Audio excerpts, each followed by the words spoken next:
Hoje nós vamos ver algo tremendamente importante, como a semana passada. Falar das Escrituras é falar do próprio Deus. Obrigado, querido. E por que devemos falar das Escrituras? Conta-se que uma vez uma moça queria saber de Deus se ela deveria abrir um salão de cabeleireiro. E ela viu e escutou que as Escrituras eram a regra de fé e prática dela. Então ela orou e falou: Senhor, eu vou abrir, e o Senhor vai me falar na tua palavra se eu devo abrir o salão ou não. E ela abriu, e alguém leia, por favor, a primeira palavra que está em 2 Samuel 13:1.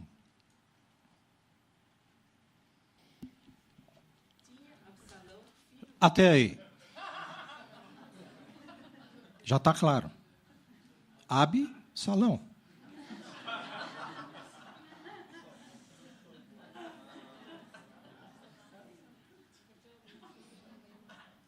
Vocês estão rindo. Mas muita gente usa as Escrituras assim.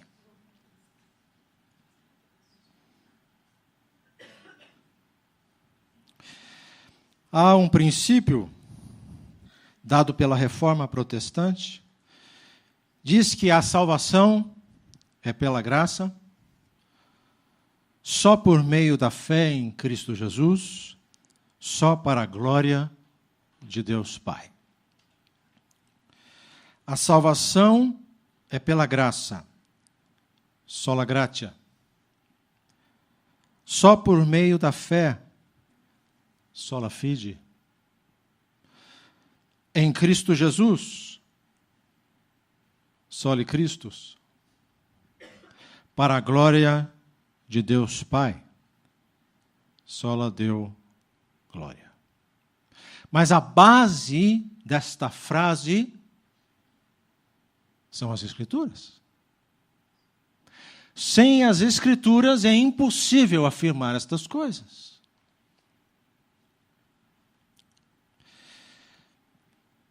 Amados, esse princípio da Reforma Protestante não está só alicerçado na sola Escritura, isto é, somente a Escritura, mas também em outra palavra em latim, que é tota Escritura.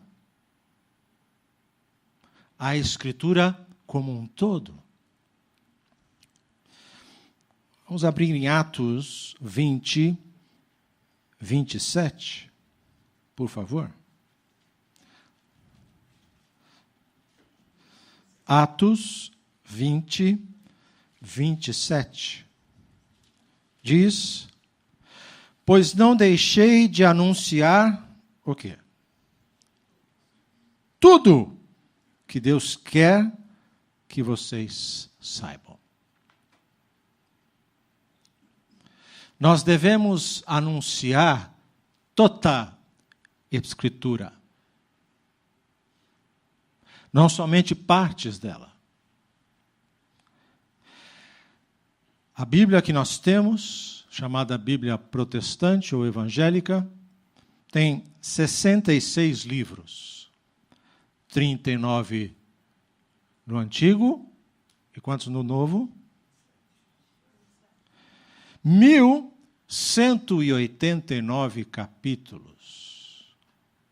31.102 versículos. E nós temos que estudar toda a Escritura. É uma responsabilidade que Deus nos deu. A Reforma não nega outras revelações que a própria Escritura nos ensina. Nós vamos ver isso. Vamos abrir lá em Romanos, capítulo 1. Romanos, capítulo 1, a partir do versículo 18.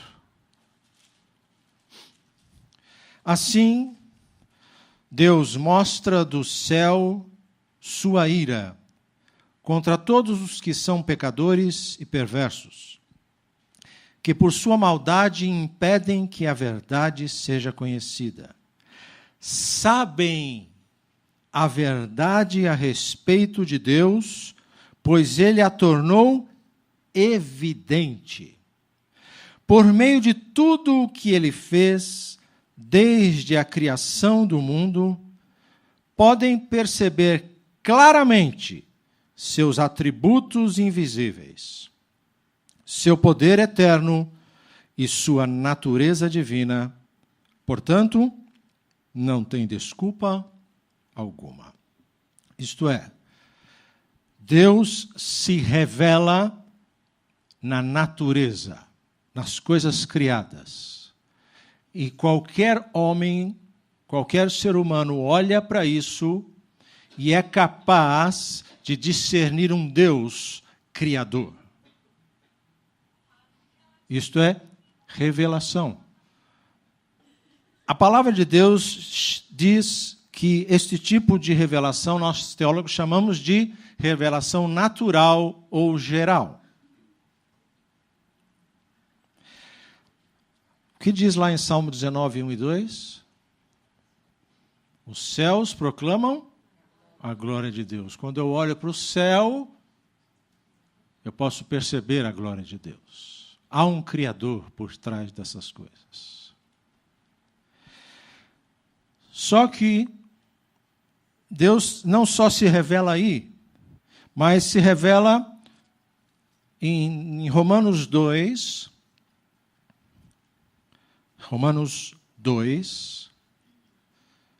versículo 12 em diante. Assim, todos que pecarem, mesmo não tendo a lei escrita de Deus, Paulo está falando sobre os gentios, os não-judeus, serão destruídos. E todos os que pecarem estando sob a lei de Deus, israelitas, judeus, de acordo com essa lei, serão julgados. Pois o simples ato de ouvir a lei não nos torna justos diante de Deus, mas sim a obediência à lei é que nos torna justos aos olhos dele. Até mesmo os gentios que não têm a lei escrita, quando obedecem a ela instintivamente, mostram que conhecem a lei, mesmo não a tendo. Demonstram que a lei está gravada em seu coração. Quem gravou essa lei no coração dos gentios? Deus. Pois sua consciência e seus pensamentos os acusam ou lhes dizem que estão agindo corretamente. Isso se confirmará no dia em que Deus julgar os segredos de cada um por meio de Cristo Jesus, de acordo com as boas novas que anuncio. Então Deus, além de se revelar na criação, se revela na consciência do homem. Ele implantou em nossos corações as normas da lei. E quando nós, mesmo sem ter lei, porque a lei foi dada aos judeus, nós, gentios, que éramos gentios, quando não temos lei, mas começamos a praticar algumas normas dessa lei, porque esta lei está onde? No nosso coração. E esta lei existindo em nosso coração, nós vamos contra esta lei. Então, amados, a revelação de Deus na natureza e a revelação de Deus na consciência do homem não trazem salvação, é base de condenação. Por isso é que devemos ir aonde Deus revelou aonde está a salvação. Deus não revela a sua salvação na natureza e nem na consciência. Isto é base de condenação. Por isso que nós temos que pregar o evangelho onde? Em todas as nações e no meio dos índios. Os índios convivem com a natureza, mas o que fazem com isso? Olham a natureza e adoram a criatura. Eles estão condenados, porque se Deus se manifestasse a salvação através da revelação geral da consciência, não precisa pregar o evangelho. E Deus, além disso, nos deu algo muito importante, queridos. Efésios, capítulo 4. Efésios, capítulo 4. A partir do versículo 11, este ele está falando sobre Cristo. Ele, Efésios 4:11, designou alguns para apóstolos, outros para profetas, outros para evangelistas, outros para pastores e mestres. Eles são responsáveis por preparar o povo santo para realizar sua obra e edificar o corpo de Cristo, até que todos alcancemos a unidade que a fé e o conhecimento do Filho de Deus produzem e amadureçamos, chegando à completa medida da estatura de Cristo. Deus equipou a igreja com homens dons, pessoas dons. Quais são? Apóstolos, profetas, pastores, evangelistas, profetas para evangelistas, pastores e mestres. Mas existe apóstolo hoje? Eu creio que existe. Os missionários são apóstolos. A palavra apóstolo só quer dizer enviado. O que acontece hoje é que eu chamo de apóstolos bumerangue. São enviados por eles mesmos para eles mesmos. E se intitulam apóstolos para ter maior hierarquia, pensam eles, na igreja.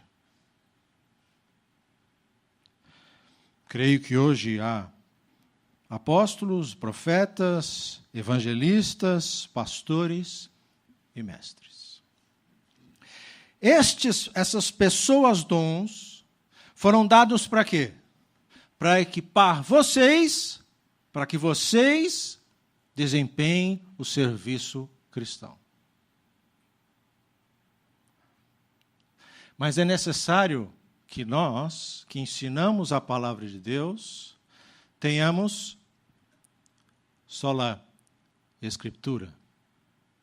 A nossa base do nosso ensino tem que ser a palavra de Deus. Há uma coisa importante que existe na teologia e também existe no direito, que é a hermenêutica. Não é verdade? O que é hermenêutica? Doutor. Interpretação vem de Hermes, o deus da palavra. Interpretação. Saber interpretar. E eu vou dizer uma coisa aqui, eu gostaria que você guardasse no seu íntimo. Deus tem compromisso com a sua palavra e não com a nossa hermenêutica da palavra. Nós podemos ter absoluta certeza de algo que as Escrituras dizem e elas não dizem aquilo. E Deus não vai fazer aquilo na sua vida só porque você tem fé na sua interpretação. Deus vai fazer aquilo que Ele quis dizer e disse, não aquilo que eu acho que Ele disse. O Cris disse isso aqui. A nossa mente caída quer saber mais do que o Senhor nos revelou nas Escrituras. Não é verdade? Nós gostamos da revelation. Essa palavra revelação vem do grego apocalipse, que é tirar o véu, desvendar.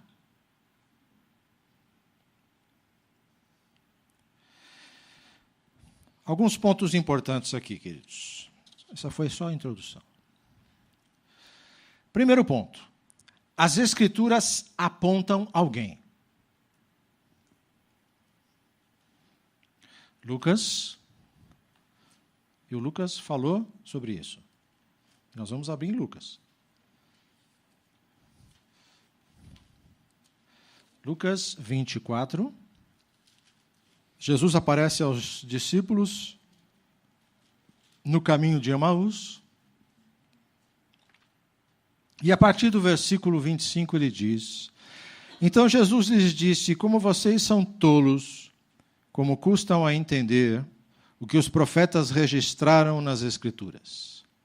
Não percebem que era necessário que o Cristo, o Messias, o ungido, sofresse estas coisas antes de entrar em sua glória? E agora ele disse uma coisa muito importante. Então Jesus os conduziu para todos os escritos de Moisés e dos profetas, que eram as Escrituras, explicando o que as Escrituras diziam a respeito de quem? Dele. Então, a primeira coisa que tem que ficar registrado em nosso interior é: as Escrituras revelam e apontam Jesus. A Bíblia é cristocêntrica, não é eclesiocêntrica. A igreja não é o centro do cristianismo. Cristo é o centro do cristianismo. João, capítulo 5. João, capítulo 5, Evangelho de João, capítulo 5, versículo 39. Vocês estudam minuciosamente as Escrituras, porque creem que elas lhes dão vida eterna. Mas as Escrituras apontam para mim. E, no entanto, vocês se recusam a vir a mim para receber esta vida.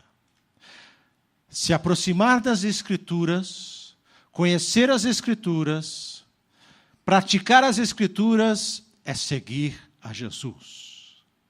Segundo princípio, a própria Escritura autoriza a si mesmo.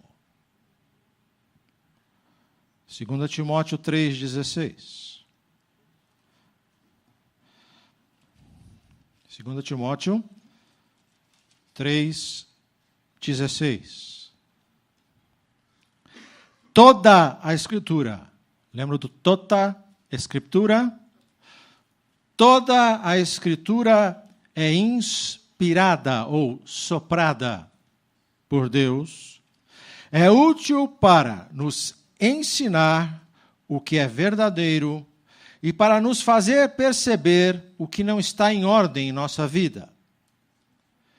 Ela nos corrige quando erramos e nos ensina a fazer o que é certo. Deus a usa para preparar e capacitar o seu povo para toda boa obra. E nós lemos em Efésios que Deus usa os líderes da igreja para isso. Então é necessário que nós, líderes, tenhamos toda a Escritura para ensinar vocês a andar nos caminhos do Senhor. 2 Pedro, capítulo 1, a partir do versículo 19. Além disso, temos a mensagem que os profetas proclamaram, que é digna de toda a confiança. Está falando das Escrituras. Preste muita atenção aos que eles escreveram, pois suas palavras são como lâmpada que ilumina um lugar escuro, até que o dia clareie e a estrela da manhã brilhe no coração de vocês. Acima de tudo,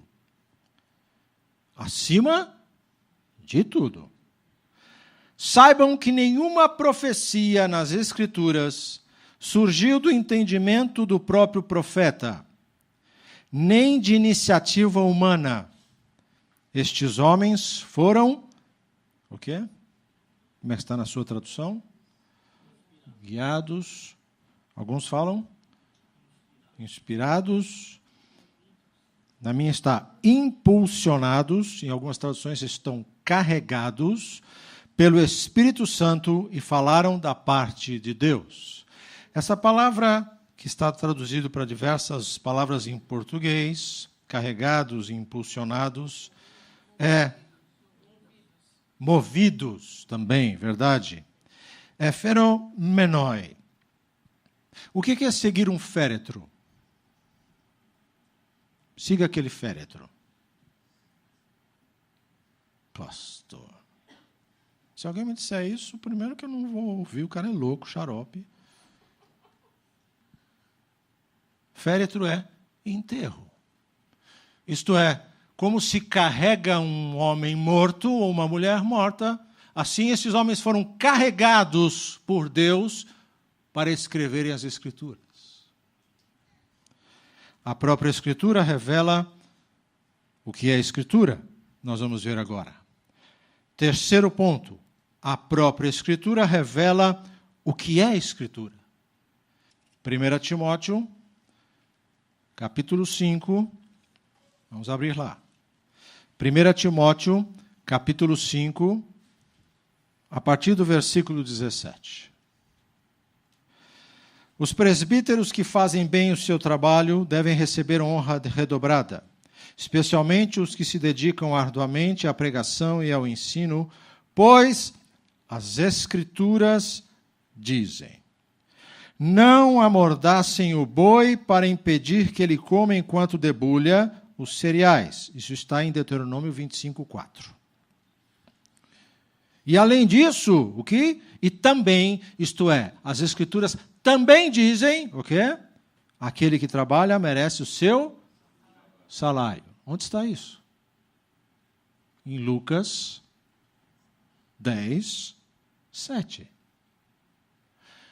A Escritura chama o Antigo Testamento de Escritura e aquilo que já estava escrito no Novo Testamento de Escritura. 2 Pedro, vamos lá de novo para 2 Pedro. 2 Pedro, capítulo 3, a partir do versículo 15. E lembre-se de que a paciência de nosso Senhor permite que as pessoas sejam salvas. Foi isso que nosso amado irmão Paulo, Pedro está dizendo sobre Paulo, lhes escreveu com a sabedoria que lhe foi concedida. E trata destas questões em todas as suas cartas. Alguns de seus comentários, graças a Deus também Pedro pensava assim.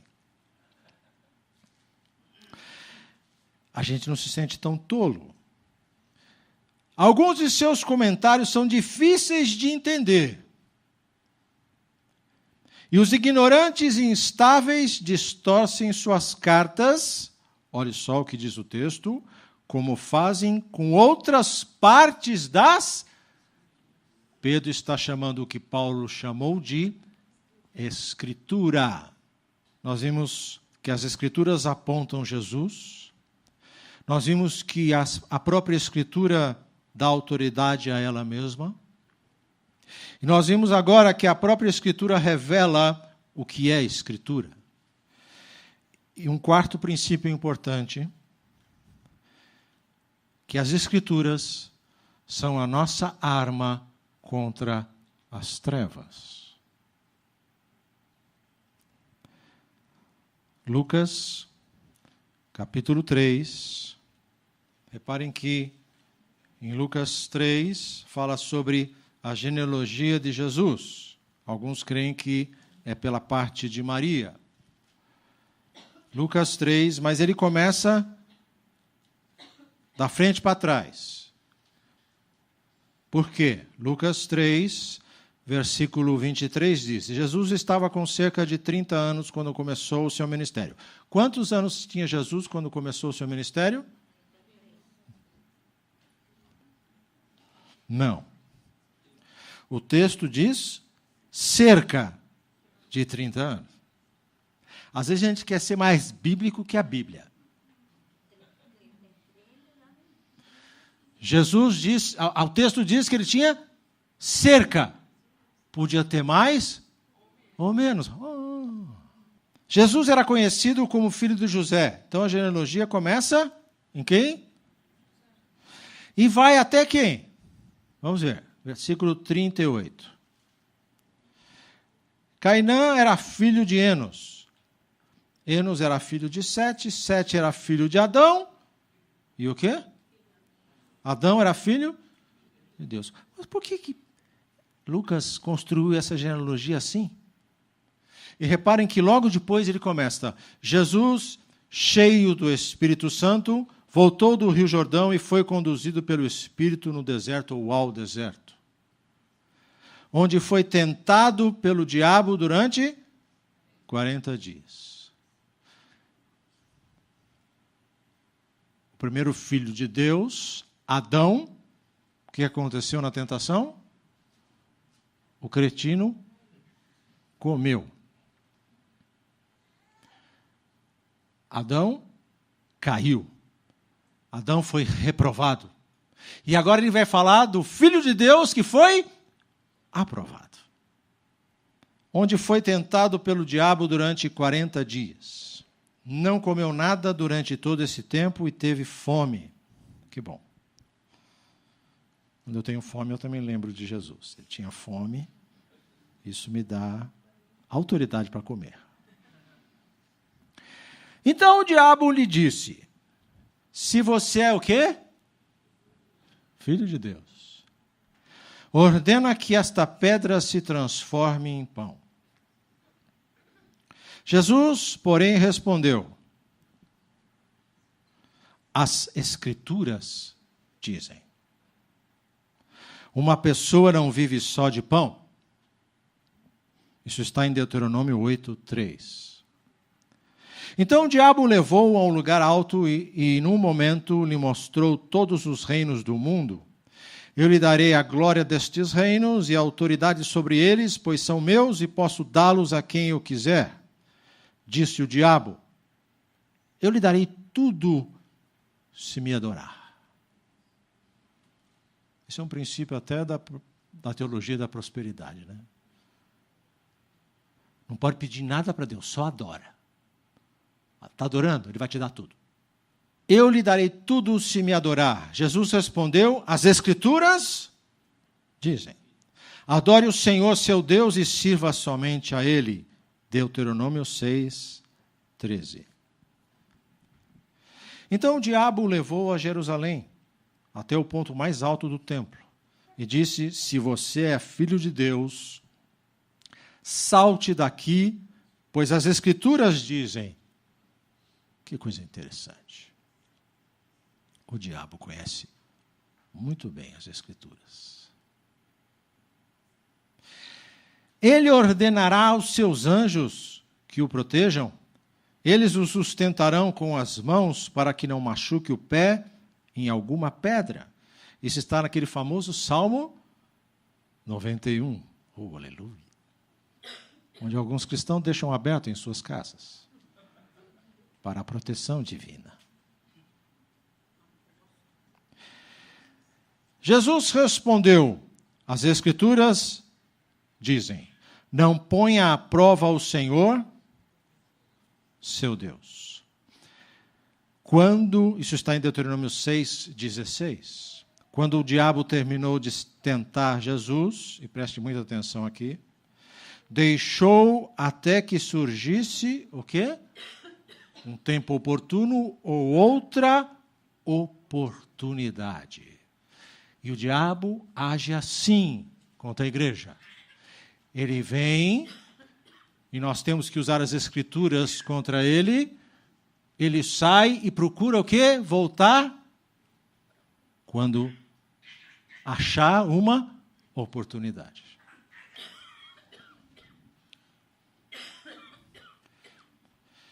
Nós vimos 4 coisas importantes aqui, queridos.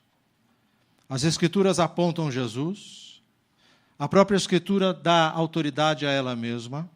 A própria Escritura revela o que é a Escritura. E a Escritura é a nossa arma contra as trevas.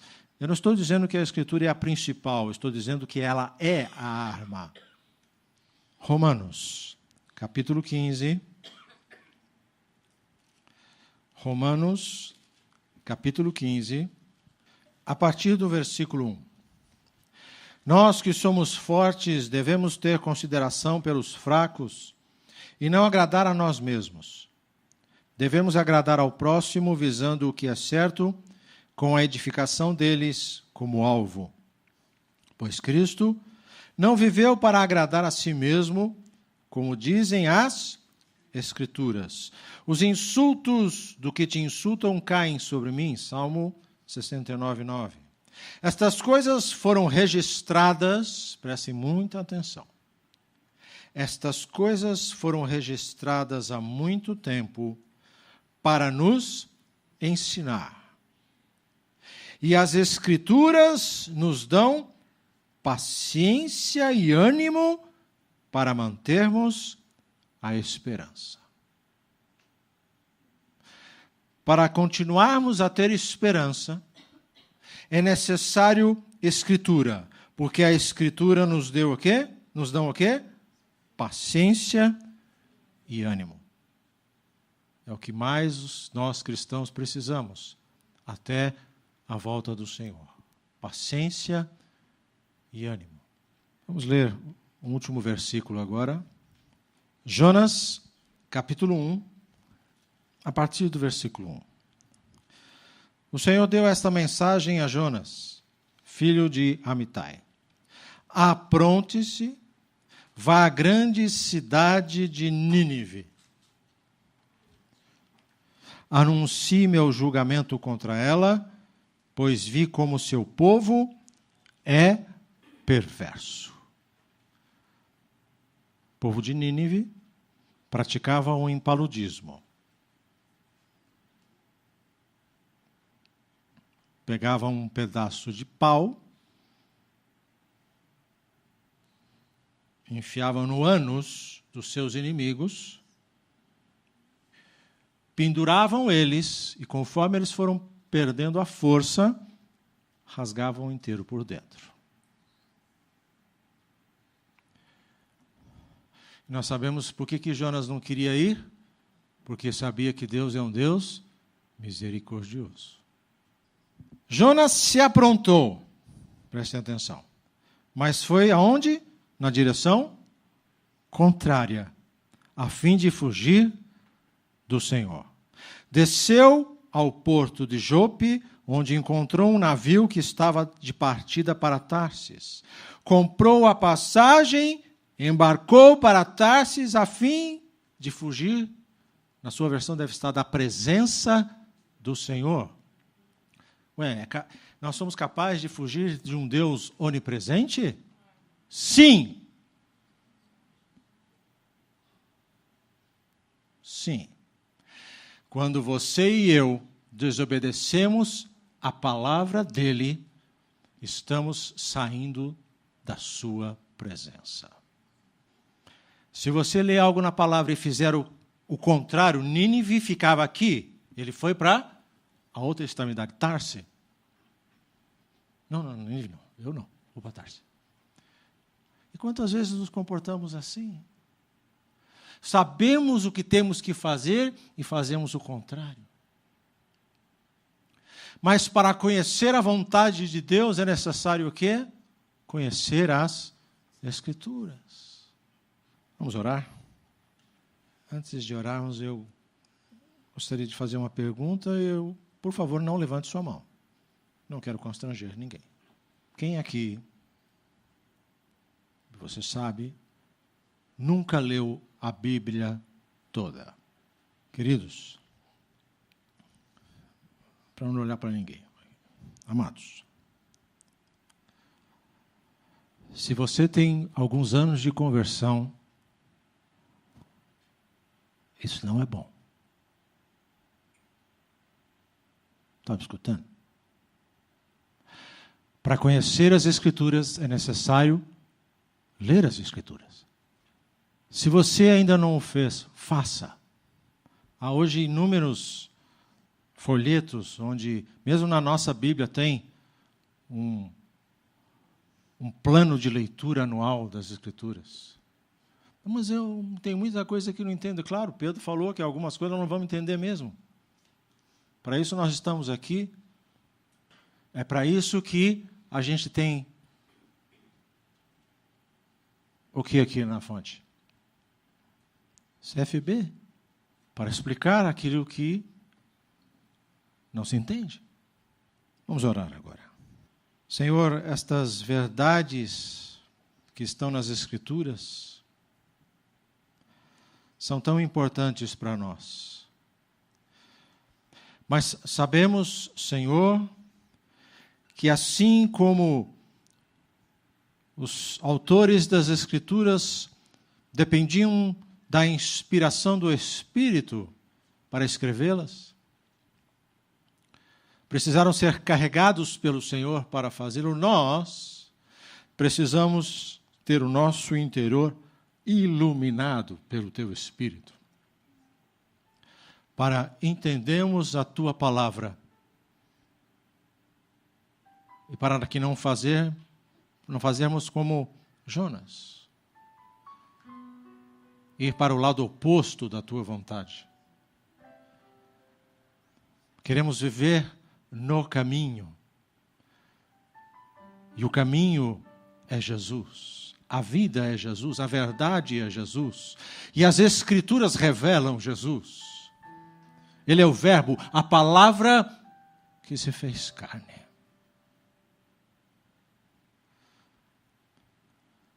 Oh Espírito Santo, faça com que nós, como igreja, queime em nossos corações, assim como queimou a Tua palavra quando Jesus ensinou aos discípulos de Emaús.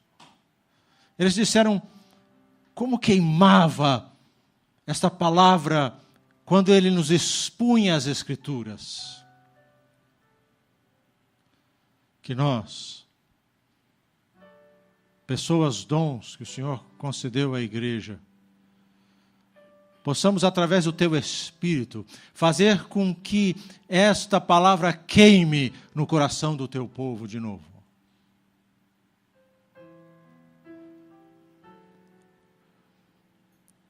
Ó Senhor, tira toda a indiferença à Tua palavra, toda a mornidão, toda a frieza. Que a palavra volte a queimar na Tua igreja, para que vivamos no Teu caminho. Essa é a nossa oração em nome de Jesus. Amém. Amém. Amém. Amém.